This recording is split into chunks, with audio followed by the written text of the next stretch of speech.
All right, well, it's Facebook Friday, Linda. It's Another Facebook week. Friday. I think that's right. The theme song, baby. The theme song. You know, didn't it should be sort of sound more like Tennessee type of thing, like some sort of like, you know, twang or maybe some banjos. Banjos. Banjos, We'll have to right? work on that. That's Yeah. right. I have to work on that. Well, you know, you of course have deep Tennessee roots. Yes, I do. Right. You know, Yes. we just moved in 2019, and we love living in Tennessee.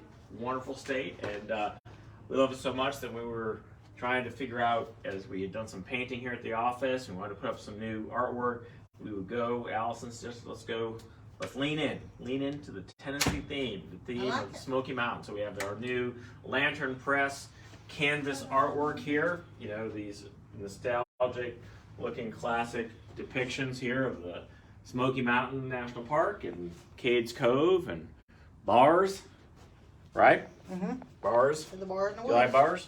I like bars That's right. Well, you know, in the woods. just remember that when you're out in the woods being chased by a bear, You only have to run faster than the person that's that's with exactly right. You don't have to be faster than the bear. You just have to be faster than your friend, you. That's right. right? So Exactly. that's right. So we That's take. what friends are That's for. right. So when we do a practice hike, you know, we'll have our axe throwing skills Yep. down from Yes. last week's Facebook Friday discussion about axe throwing. Are you going to water down the bear like they did the... That's what you should do, right? Spray down the bear and then but it won't And bounce then- off him, right? That's right. If you just bounce him off the bear, he'll probably just get angry, right? It'll be no good. Really mad. Really mad. So, and well, it's like that old joke, you know, where the guy calls 911 and said, you know, we were out hunting, and you know, my friend, you know, tripped and his gun went off and he got shot, and I don't know, I'm afraid he might be dead. And so the 911 operator said, well, first of all, let's go check and make sure he's dead. So he went over, and then the woman's listening on the phone, and bam! And he comes back and says, okay, now he's definitely dead. What do I do? So, you know, That's so bad. gotta pick your right people to go hunting with, right? That's That's right. why don't That's go right. hunting. That's right. Brittany So- says those are nice, by the way. Yeah, well, there you go. I Well, like them. yeah. So, and you know, of course, That was my visiting. uncle's car. That's No, I'm right. just Well, kidding. visiting Tennessee it's always great. It's a great state to visit, Yes, it is. right? And then and last week we had some special visitor come in to visit us here Yes, in we Tennessee. did. We did. We actually had an FDA inspection. So it had been 7 years since the FDA had paid us a visit, and it was a very insightful visit. And we asked a lot of questions about it. Now you say, why is the FDA involved in inspecting fertility Which clinics? stands for Food and Drug Administration. Food and Drug Administration, right? So why is that, Linda? Do you have any idea? Because government's nosy. There you go. So that's right. Yeah. Government is. That's right. Remember Sorry, that? that comes from my I know. It's like you told me. growing that- up in the East Tennessee That's right. You mountains. told me that very frightening sentence. The most frightening sentence in the English language. You told me was, "I'm from the government and I'm here to help." Right. Yeah. So that's something that we do not wonder about. Right.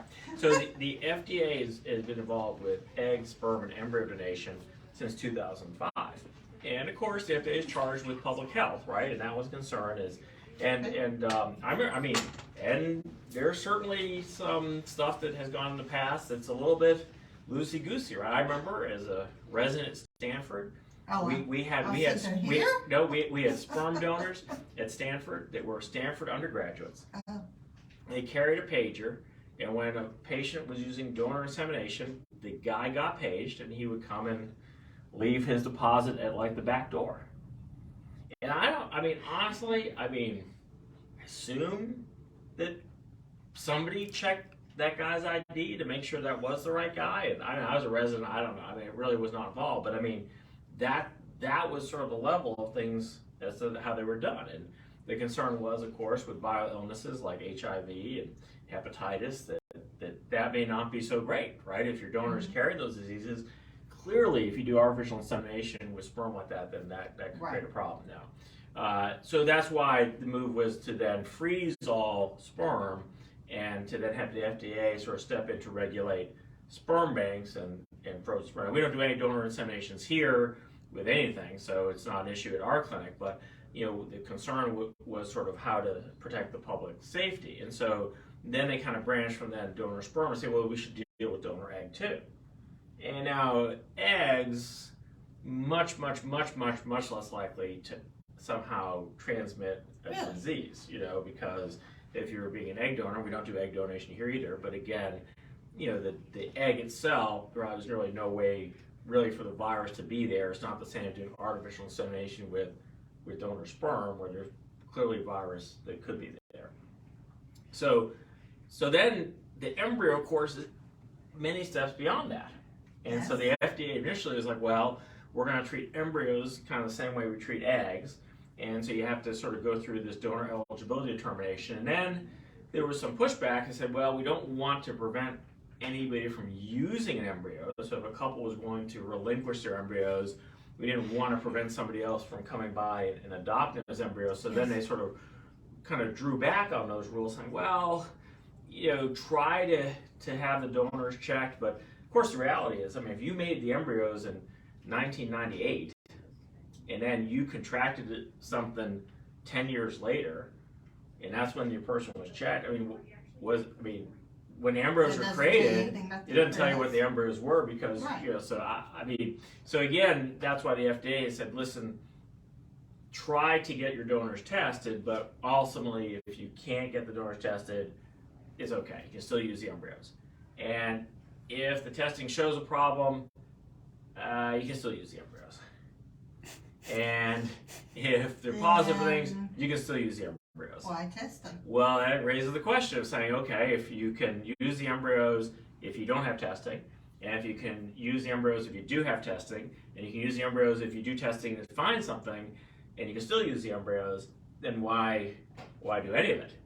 So is it just a money issue for the FDA? No, I don't think. I don't think the FDA makes. I don't really make money. There's probably some fee that you pay to register, but it's just. it is sort of interesting to raise that question and say, well, very strange.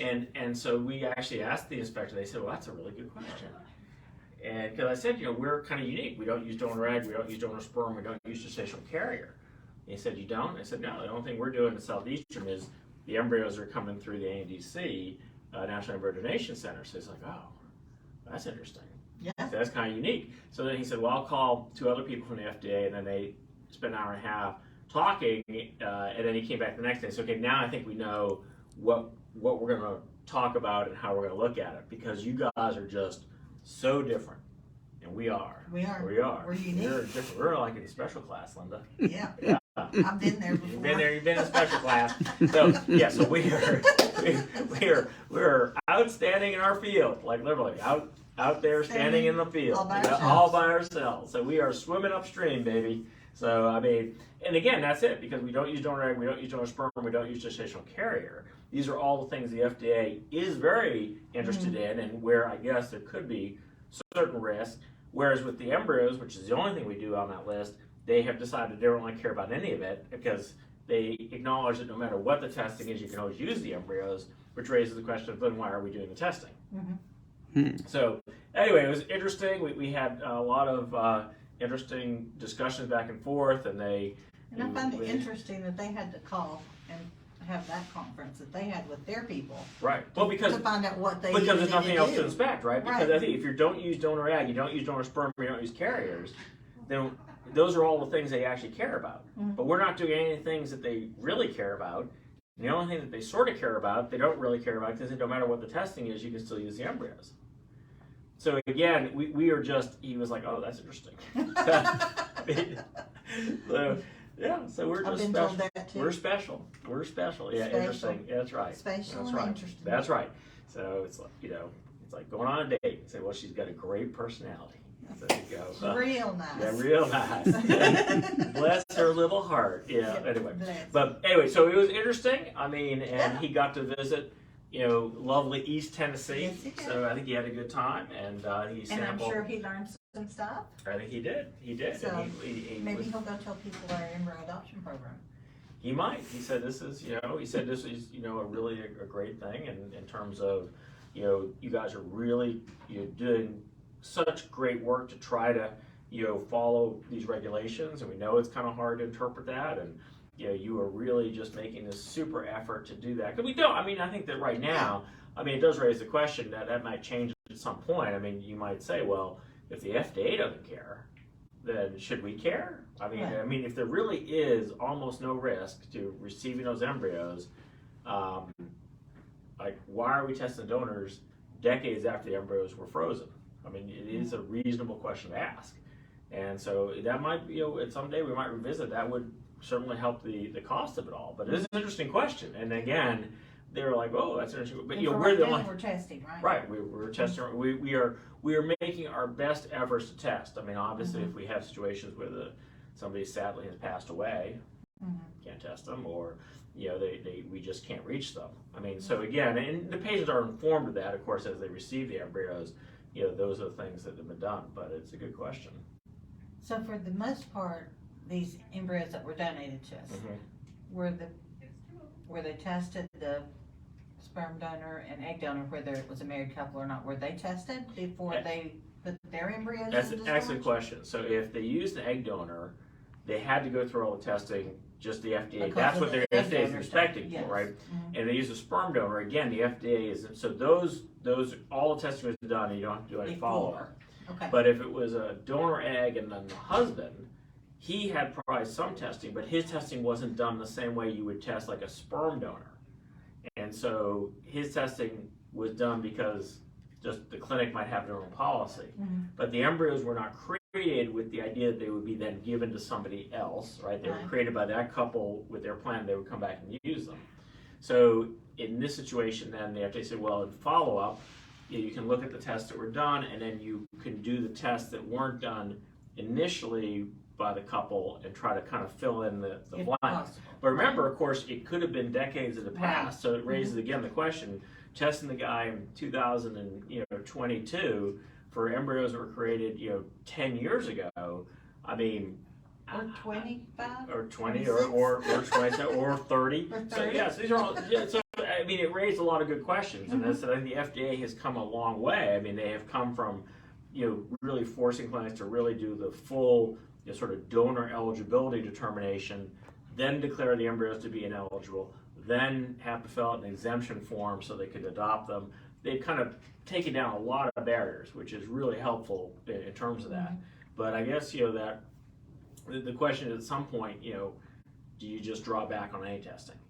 I mean, I don't know. It's a good question. I mean, I don't know what the patients, would patients feel that the embryo should be tested? I mean, even though there's no real risk to it. So it's a good question. So anyways, all very interesting.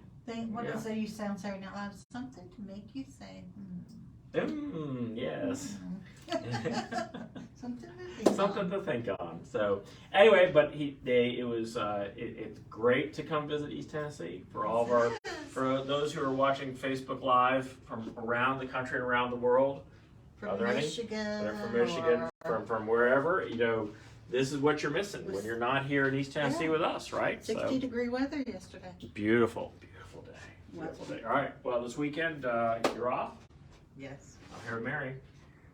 We're gonna watch the Jacksonville Jaguars with Trevor Lawrence. Greatest comeback, third greatest comeback in NFL history, right? Bringing the Jaguars back against the Chargers, right? Trevor, my wife, Clemson alum, pulling for good old Trevor, right? Who was responsible for Clemson's national championship. So hope they can beat the Chiefs. I know that's tough, man. #1 seed, but she's gonna turn off the game.